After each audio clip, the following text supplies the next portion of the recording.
Greeting and salutations. I am Lloyd, a producer at LCD Productions, and I have come to share this new series of visual audiobooks with you, the listener, the supporter, the viewer.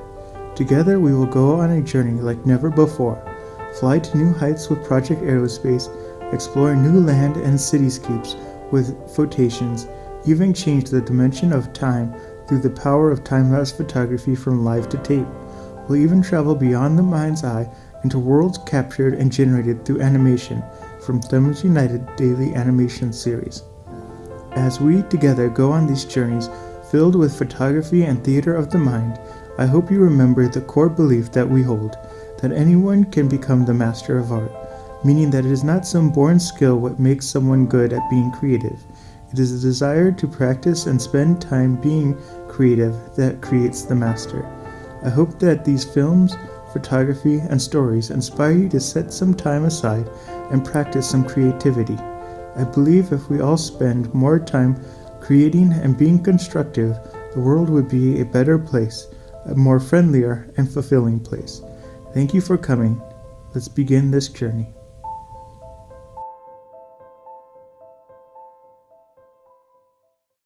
This is Live to Tape in partnership with Project Aerospace. We're recording the visual audiobook of the Girl Aviators and the Phantom Airship. Chapter 22, Jim Bell of the West. Some days after the event prescribed in the last chapter, and following the receipt by Roy, a pink check of $5,000, a strange visitor arrived at Prescott's home, their very own home now, for the mortgage had been paid off, much to Mr. Harding's disgust.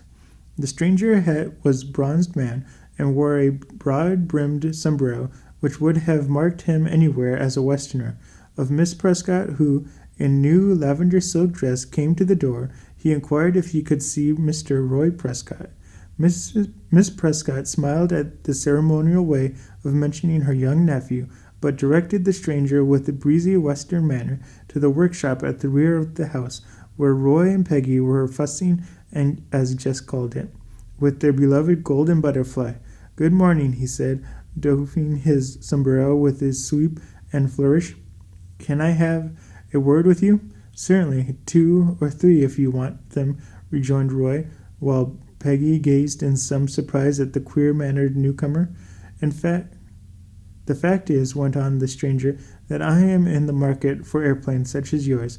I happened to be on the train some nights ago when you came flying through the air with 2 belated young passengers. Well, sir, thinks I, if such a machine can make a train on scheduled time, I ought to be good for another purpose. I took the liberty of making some inquiries about you from your 2 young friends after the train had started, but asked them not to mention the matter to you yet a while. In New York, I looked up my partner, and we discussed the plan, and he agreed to me that it was a good one. Now I'm down here this morning to offer you $10,000 outright for the use of half a dozen of your aeroplanes, and a salary of $5,000 as an instructor to the aviators. I shall have to have you run them. How does the offer strike you?" I hardly know what to say," responded Roy. "You see, it's a bit sudden. It rather takes my breath away." "Well, that's a way we have in the West," was the response. "But maybe I'd better tell you a little more about myself. My name is Jim Bell. I'm worth a couple of million, or thereabouts. You can verify that by referring to the First Nation Bank of Frisco, or the East Coast Bank of New York City. I got interest in cattle, wool, and mines, but the very best mining proposition I ever struck I ran across out on the Nevada-Alaska Desert in a range of barren hills. We were prospecting there when I was told about it. After untold hardships, I found the spot and staked it out, but there arose the difficulty of transportation. There was gold, all right, but how was I to get it out? I came east to see if I couldn't get some sort of automobile built that could travel the desert, but when I saw that airplane of yours drop down at the Jerkwater Junction, I realized I had found what I wanted. Now are you on?" "You'll have to give us a little time to think, sir," rejoined Roy. "It's a very flattering offer, and I'd like to accept it, but I have to think it over." Quite right, rejoined the others, not liking Nothing like thinking it over. If everyone did that, fewer incidents and mishaps would occur in life. Take your own life, for instance. I often thought I'd go back to see the old folk, but in that time I thought it over too long, for when I went to the old home the other day, it was all gone. Not a stick or stone remained.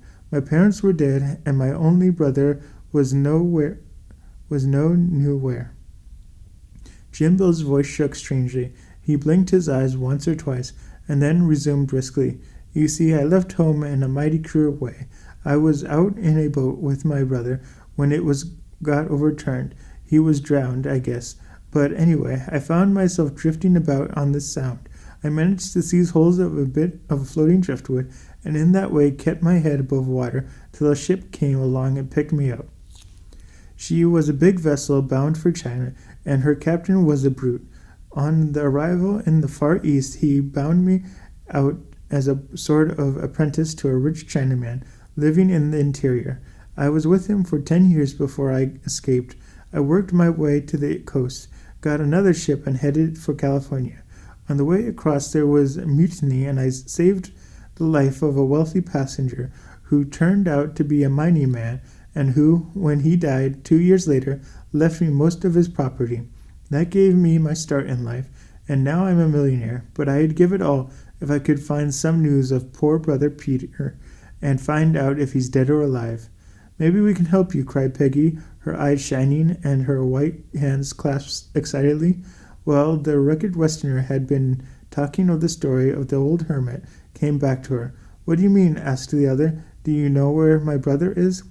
I'm not certain, cried Peggy, but the old hermit, Peter Bell, is almost beyond a doubt.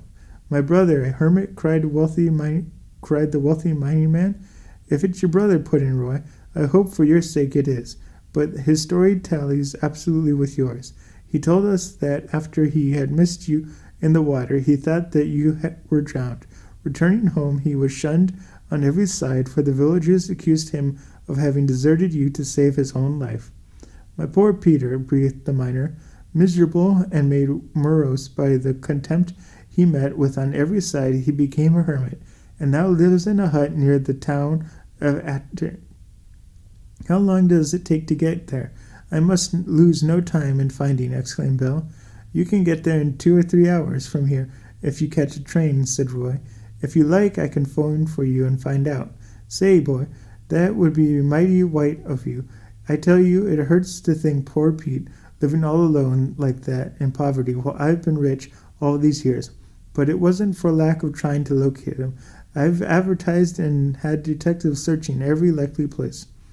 Roy found that there would be a train to Ackney in about half an hour, and their new-found friend hastened off after warm farewells to catch it. He promised to be back within a few days and let them know of his success, and also inform them of any further arrangements he might be prepared to make about his offer.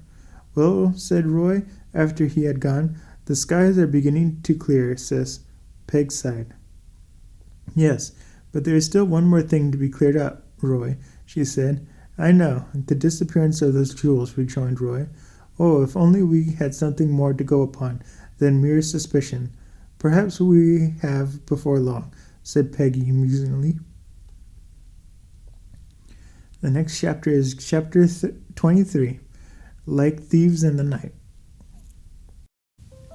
Thank you for experiencing this journey we have created here at LCD Productions. For more information on how to support these films and projects, visit photations.com/support. Fine art photography prints from journeys around the world can be purchased from photationstore.com, and digital downloads of our photography and visual audiobooks is available for personal use. Commercial use is available at a different rate. Thank you for your time. I hope to see you here again.